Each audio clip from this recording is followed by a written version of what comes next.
Bicara tentang Acer Nitro 5, mungkin hal pertama yang terlintas adalah pantat laptop ini yang mirip dengan bagian depan dari mobil sport.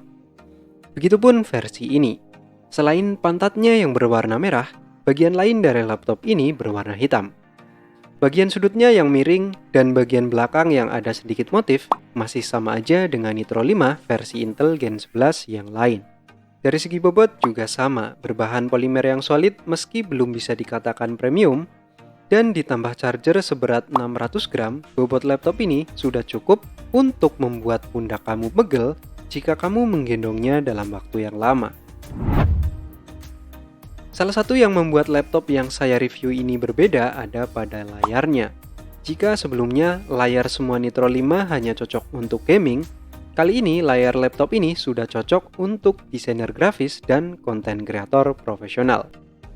Engselnya sendiri bisa dibuka dengan satu tangan meski masih sedikit kerasa berat dan tidak bisa dibuka sampai rebahan.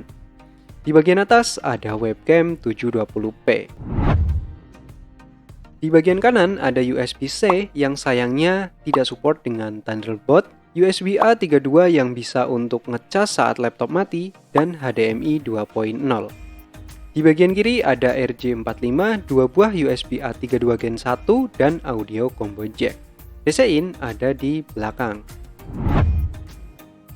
Untuk konektivitas, laptop ini menggunakan killer Wi-Fi 6 dan killer Ethernet, yang mana kamu bisa mengatur prioritas besaran bandwidth internet yang masuk menggunakan software Killer Control Center. Untuk Bluetooth, laptop ini menggunakan versi 5.2.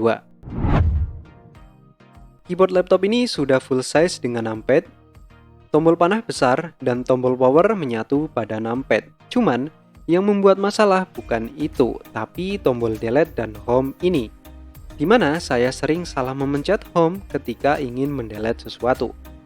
Keyboard ini mendukung backlit RGB 4 zona yang sebenarnya sudah biasa aja, karena pada versi paling murahnya pun udah RGB 4 zona.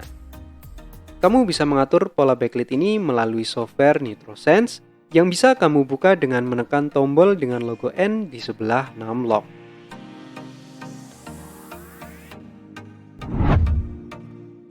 CPU laptop ini menggunakan i9 Gen 11 dengan maksimum TDP 45W yang saat dalam mode performance dengan laptop tercolok ke listrik, prosesor ini mendapatkan 216 GB untuk single core pada Cinebench R15 dan 1831 GB untuk multi-core-nya.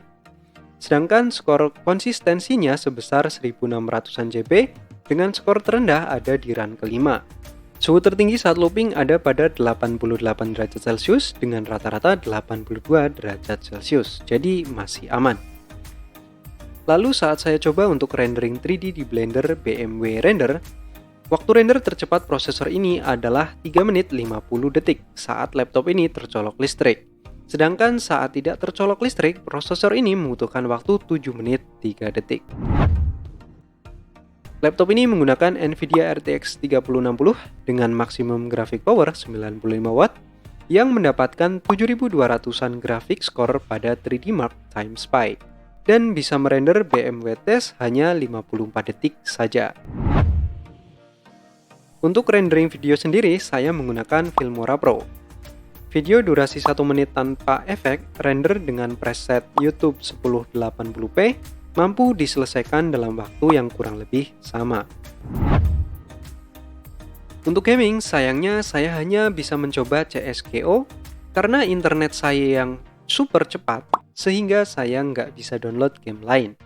Dan sayangnya, dengan resolusi QHD dan setting low, laptop ini hanya mampu mendapatkan 63-87 fps saja. Sedangkan saat saya turunkan resolusinya ke Full HD dengan setting high, saat kondisi rame sayangnya juga belum bisa memaksimalkan layarnya yang 165 Hz. Dari sisi manajemen panas, menggunakan dual fan dengan teknologi Cool Boost sudah cukup untuk membuat laptop ini lolos dari stress test dengan suhu tertinggi hanya 85 derajat Celcius saja, meskipun kecepatan kipasnya belum sampai mentok. Pada kecepatan tertinggi, suara kipasnya memang berisik. Tapi saat kondisi normal, termasuk silent bro. RAM bawaan laptop ini 16 GB namun masih single channel. Hal ini mungkin adalah salah satu yang membuat performa gamingnya tadi kurang maksimal. Dari segi storage, SSD bawaan laptop ini 512 GB dengan kecepatan yang sayangnya kalah dengan Nitro 5 versi termurah. Namun, seperti biasa, adanya slot SATA 2,5 inch yang sudah dilengkapi dengan mur dan kabel, plus adanya slot M.2 lain yang masih kosong adalah salah satu keistimewaan dari Nitro 5 ini. Cuman, adanya slot SATA tadi membuat baterai laptop ini menjadi kecil dan hanya mampu bertahan 2 jam 20 menit untuk video streaming meskipun kecerahannya pada kondisi terendah dengan volume speaker 25% aja. Dan dengan charger 180W, baterai ini membutuhkan 2 jam 6 menit untuk penuh dari 10% ke 100% dalam kondisi laptop mati. Oke, dengan adanya upgrade dari segi layar, laptop ini pun masih menyandang gelar laptop dengan Ainen Gen 11 termurah saat video ini dibuat, dengan harga SRP 20 juta kembali Rp1.000. Bahkan di marketplace harganya ada yang 18 jutaan. Kalau kamu sudah nggak sabar menunggu Intel Gen 12, menurut saya pribadi laptop ini cukup layak untuk kamu pinang bro. Dengan catatan RAM-nya wajib kamu upgrade ke dual channel. Dan mohon dipahami bahwa tidak ada laptop yang cocok untuk semua orang. Pastikan aja kamu tahu apa yang kamu butuhkan. Oke, silahkan dikoreksi jika ada yang salah di video ini. Sampai jumpa lagi, bye-bye.